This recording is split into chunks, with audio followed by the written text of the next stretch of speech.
Have you ever been in a situation where someone's words really got to you? For me, it was in high school when a classmate would constantly make fun of my cheeks. They'd say things like, "Your cheeks are so big," or "Do you have worms?" It really took a toll on my self esteem. Hello, everyone. Welcome back to my channel.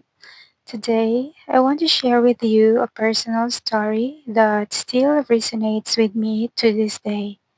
It's about my high school days, specifically when I was in third year high school. I remember one of my classmates would often make comments about my cheeks, saying things like, "Your cheeks are so big," or "Do you have worms in there?" Every time I saw them, they'd repeat these hurtful words. That moment made me become more self aware. I started wondering, why didn't anyone ever mention this before? Back in elementary school, no one ever said anything about it. But when I entered high school, suddenly it became a topic of discussion. Why are your cheeks are so big? These comments really affected me, and I started to feel insecure about my appearance. From them on, I started to look at myself, wondering if my cheeks had grown bigger. Although I felt like there was something swollen, it wasn't that painful. What hurt more were the words they said to me. I tried to ignore because I knew I was okay. It was just them being judgmental. But sometimes I couldn't help but lock myself in our boarding house and cry, feeling like I didn't want to show my face to people anymore. I would cover my cheeks with my long hair during that time. Sometimes I would miss quizzes because the fear of my classmates making fun of me again was too overwhelming. I was shy and afraid to face other people, but I endured it because all I wanted was to finish my studies. I remember when I wasn't present for our class pictorial during graduation because I was having a medical checkup for my cheeks at that time. I was grateful to my grandmother who paid for my treatment. The doctor said that my parotid gland was swollen, which wasn't too serious, but it was still swollen. It greatly affected my self confidence, and it's still affecting me now that I am 31 years old.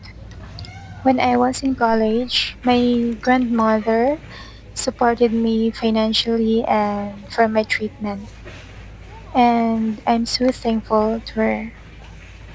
Even though I wasn't very active in activities, I still participated, but the fear of being ridiculed again was still there. Although I didn't hear any bullying comments because it was already prohibited during that time. The self confidence I lost in high school stayed with me. Because of my desire to study and graduate, I pushed through despite the difficulties of facing people. And because of that, I'm so proud of myself. I wanted to join contests before, but I was too shy because I was afraid of being ridiculed. So I decided not to. I remember during a class on makeup, I felt embarrassed when they talk about how makeup depends on the shape of your face, and they would look at me. I would just lower my head and try to calm myself down. I had so many battles that only I knew about. I remember when we had our OJT and I was chosen to do my OJT at a famous resort in El Nido. My professor told me that I might get sent home because of my big jawline, Mm. and she said it in front of my classmates. I just let it pass because I couldn't do anything about it. But in the end, I finished my OJT with a flat 1 grade in my major. And maybe that's why I'm very reserved around people. And I don't like to get too close to them because, based on my observation, my cheeks swell when I'm under too much stress. Before, I love singing, but I stopped because it would trigger the swelling along with overexertion, heavy lifting, and lack of sleep. Now I know my physical limitations better. During the pandemic, I wasn't thankful for the pandemic itself, but I was grateful for the face mask because they hid my insecurity. It opened up opportunities for me to work as a cashier and become an assistant restaurant manager. When the face masks were removed, I got scared again because my job required me to face people directly. Because my hair was always tied up and my cheeks were visible. It was one of the reasons I decided to resign. I wished for a job where I could hide my insecurity, where I could wear my hair down. Now I'm still afraid of being bullied because of my cheeks, but I'm facing it little by little. I'm challenging myself to tie my hair up even when there are many people around me. Layan di ba? There are people who love and accept me for who I am, physically and all. Sometimes I can't help but feel sad that a person's worth is dependent on their physical appearance. But despite being weak and slow in life, I continue to move forward and dream despite my flaws. Have you ever felt like your body is trying to tell you something?